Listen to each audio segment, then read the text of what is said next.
and welcome into the Scoop on Life. We appreciate you taking time to listen in this week. I'm Chase, that's Lauren, and we are glad you are listening because we have a great show today. We're going to stay local today. We have our local Pregnancy Resource Center Executive Director, that is Sav-A-Life of Calhoun County, Michelle Payne, is joining us. Michelle, thanks for taking time with us. Thank you all so much for having me on. This is a treat. Well, we're excited. And for those listening, Michelle and I work together at our local pregnancy center, as Chase said. And as he said, staying local today, just talking through. And over the past few weeks, we've even mentioned ways that you can be involved with your local center. We've mentioned ways that you can find that. You can go online, and there are many ways that you can find your local pregnancy center. And so we're going to talk through a little bit of ways that you can serve the center nearest you, whether it's right here locally where we are in Calhoun County or wherever you may be listening to this podcast. And so, Michelle, let's just jump in. You found yourself in a teenage pregnancy situation, and I believe you even had family members pressuring you to consider abortion, to think abortion, maybe even wanted you to have an abortion. So if you would just talk a little bit about your story and how your story fuels your ministry now at Save-A-Life Hope and your why behind being pro-life. Sure. That seems like it was just yesterday, but that was way back in 1992. So we were in 11th grade and we were preparing for our senior year and getting ready to head off to college, and started dating in the fall of our 11th grade year. And then in February, I realized that I had missed a period and probably needed to take a pregnancy test. And sure enough, it was positive.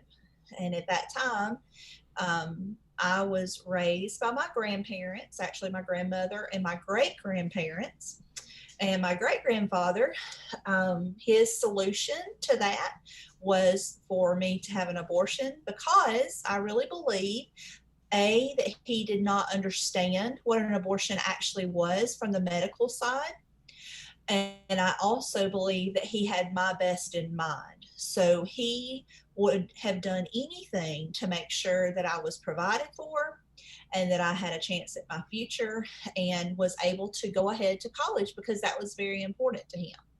And I really think he had my best in mind when he tried to force that. So we did go to a doctor for an abortion. And even though I was very young and, of course, very scared, the doctor could tell it's not something that I was comfortable with. And he actually refused to do it, which we all know from the ministry that we're in that that's a rarity. Right. And I just believe that God spared our daughter's life that day, because neither Nathan or I, either one, were interested in having an abortion. Even though we were scared and had no clue what we were going to do, we just didn't think that was the answer. And so that's how that all got started. And a lot of years later, well, actually, let me back up a little bit. When Alexis was about 2, I remember being in my great-grandfather's office with her running around and him stopping and saying, "I can't imagine life without her," with tears in his eyes. And he was just thinking back through how, that day could have gone a lot differently. And so I'm just very thankful that the Lord stepped in that day. And we were blessed to be going to a local Christian high school at that time. They were very, very generous to us. They allowed us to finish out our 11th grade year homeschooling. We were doing the same things all the kids are doing now when we go into the schools and they're talking about studying for tests and practicing for sports. And, Nathan was practicing piano and I was on the volleyball team, and there was so much we had going on. And all of that came to a dramatic halt, but the school allowed us to finish our 11th grade homeschooling. And then we went on and got our GEDs and had to grow up really fast. And so Nathan started working full time. And then I stayed home with Alexis at that time. We moved away with his job. He was offered a job in Indiana. And we moved away. We had Caleb by then. He was about 6 months. And then we ended up moving back to Alabama around 2004, the end of 2004. And we started somebody came up to me at our church, Chase, someone you love very well, love very much, Miss Faye Robinson, came up to me, and she noticed after we started going to Church of the Cross, she noticed that I had a Choose Life tag. So shout out to the Choose Life tags and everybody out there with Choose Life tags. People really do notice them and pay attention to them. And she said, you have plenty of time on your hands because the kids are in school and you need to be volunteering down at Sav-A-Life. And what she didn't know is that February, when I thought I may be pregnant, that's exactly where I went for the pregnancy test. So a friend and I, we skipped school. I had now actually heard of Sav-A-Life. I wasn't familiar with it, and she was, and we skipped school and went to get a pregnancy test, and sure enough, it was positive, and Faye didn't know that. And so I really put her off. And everybody who knows Faye and how sweet she is knows that that's just terrible. I really put Faye off. But I didn't want to get into all that and that conversation. And so I was putting it off. And finally, she just brought me an application and said, you are going to go down there and apply. And so I did. And sitting there with the director that first time and sharing our story, and there's a lot more detail to it, but sharing our story, I just squalled like a baby. And the Lord just made it very clear to me that I needed to use that testimony to help other people. And I think I had been trying for so many years to drop that title of the teenage girl that got pregnant. Had been trying so many years to drop that. I didn't want to delve back into that. But when he helped me understand that I was going to be able to use that testimony to help other people, that made it more doable for me. Well, that's awesome to hear how you went to Sav-A-Life as a teenager in need. Your friend went with you, you got your pregnancy test, you went ahead and had your baby, you moved away, came back, and then you started volunteering at that same center, and then volunteered for several years, and then before becoming the director in 2009, I believe. And so that's just really cool to see how it kind of came full circle, and now you're able to serve the women in this community who all those years ago served you when you were the one in need of a test, and that's really awesome. Sure. It is a blessing for sure. So I started volunteering in 2005 and then trained, just like so many people who are going to be listening to this podcast. I trained as a receptionist and just kind of got a feel for the ministry. That fall, they offered training to be an advocate. And I did that. And then the office manager position came up. And so I took on that position for a few years, just a few hours a week. Our kids were at a local school and it worked out for just a few hours a week. And then the opportunity to become executive director came up in the fall of 2009. I was scared to death and felt completely unqualified for that position. And it was a very strange situation. And I had just a little anecdote, a little funny part to that. I'm right-handed, and I had just broken my right wrist roller skating. And we had just started homeschooling our two kids that month as well for the first time in our lives. So all in 1 month, I had to figure out how to do without my right hand as a homeschool mom and executive director. It was a crazy time, but the Lord provided and provided so much help through all of that. And I can't believe that's been so many years ago now.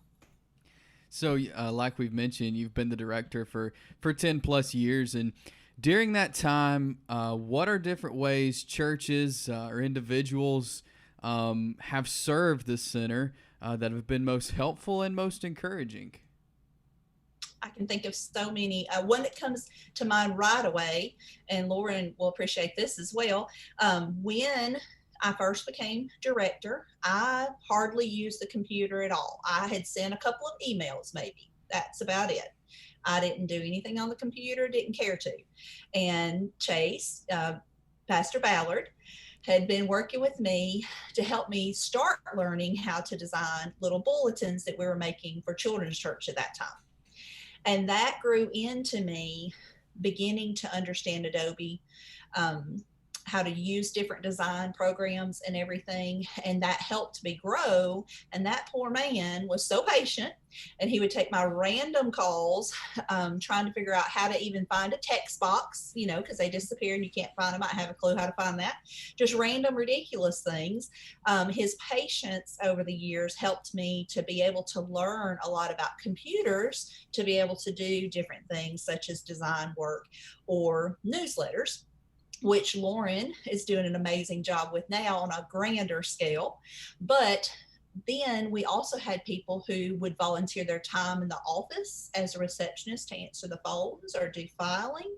We had people who gave hours and hours of their time in training to be an advocate to minister to women when they first come in for their first consultations. We've had people come and do yard work, and we've had people come in and vacuum, and we've had people come in and fold baby clothes and hang baby clothes and put diapers up. And right now at the office, they're waiting because there's a gentleman running by to drop off snacks. He just ran to Sam's and he wants to donate snacks, but he doesn't have time to donate right now in the office, but he can drop off snacks for all of our clients when they're there for parenting classes. So that's so cool. We have people all the time just to bring by random things that are needs. And I love the thought we heard a while back, Lauren, in one of the podcasts we've been listening to about people giving of their time, talent, and treasures. And I think we see that on a weekly basis at Sav-A-Life. We see people in our office volunteering. We see people helping us with skills. And we also see people donating. And it's incredible that it all comes together and really make the kingdom work. Well, and that's another thing that we want to encourage our listeners to do. We talked a few weeks ago with Andrew Wood, who is the executive director of Hope Resource Center in Knoxville, and he just encouraged everyone who could to reach out, find your local pregnancy center, reach out and say, here's the times I have, here's what I can do, here's what I'm willing to do, what can I do to serve you? And he, just alluded to the fact there's going to be something, even if you're calling and asking how you can pray specifically that week for that center, there's probably something going on that can be prayed for. Hey, like Matt did, I don't have time to come volunteer, or maybe I don't have the ability to do that right now, but what physically do you need? Matt, we need snacks to serve our clients. And okay, all right, I'm gonna go to Sam's and buy snacks. And so I would encourage you, wherever you are, to find your local center, call them.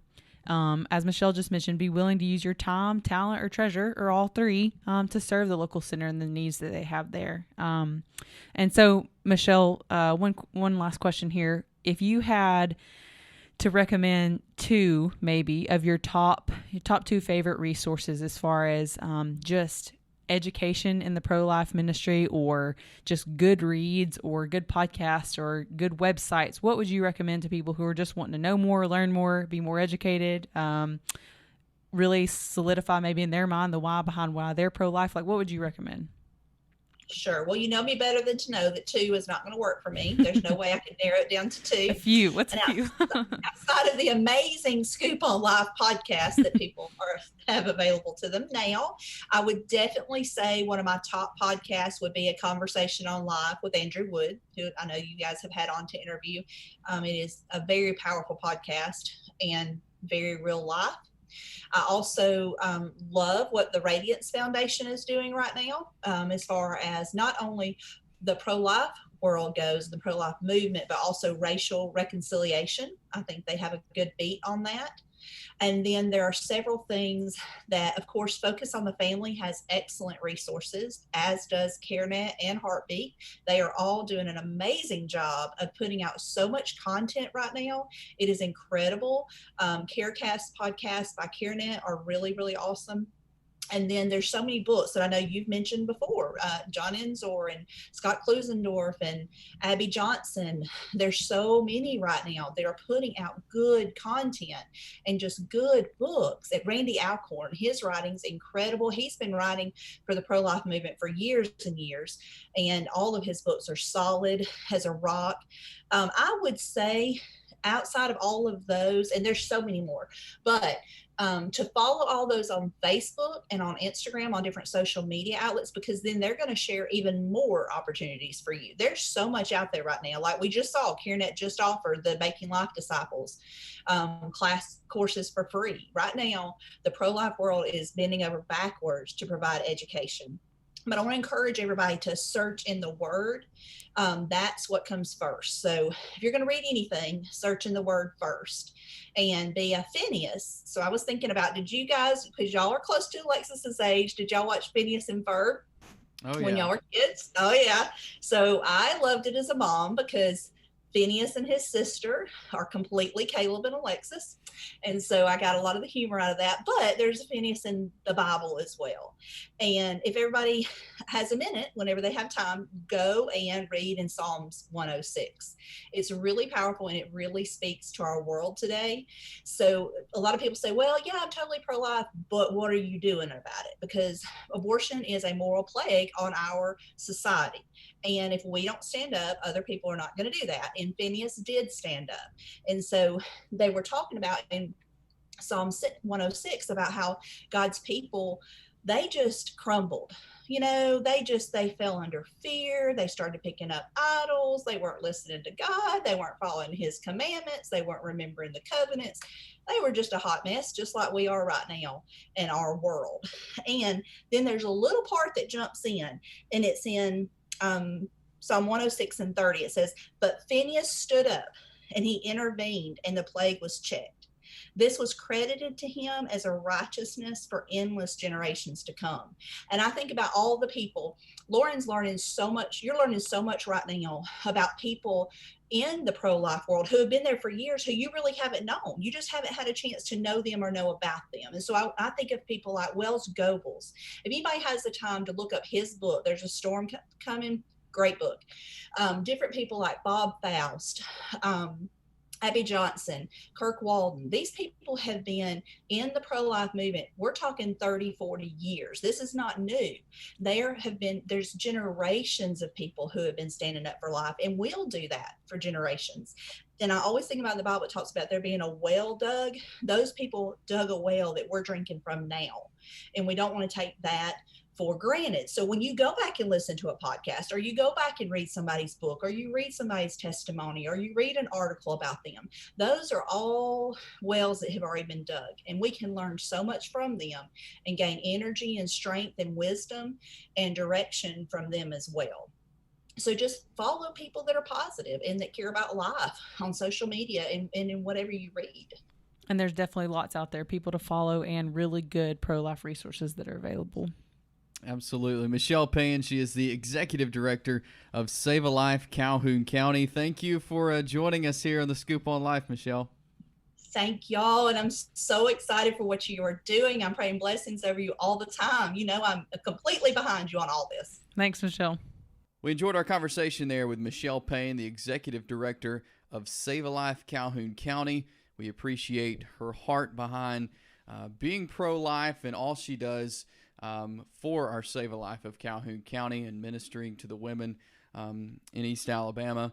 We appreciate her for taking time with us, and we appreciate you for listening in this week. And if you want to go back and listen to past shows, you can do that on the Apple Podcast app, on Spotify, and on YouTube. Just search for The Scoop on Life, and we will have it up there for you to listen to The Scoop on Life. All the past episodes are up on Spotify, Apple Podcast, YouTube, and now Google Play. So you can listen on Google Play podcast as well. We're also on social media on Facebook and Instagram. Search for the Scoop on Life podcast and keep up to date with everything we have going on with the podcast. Thanks again for taking time with us here on the Scoop on Life. We'll see you next week.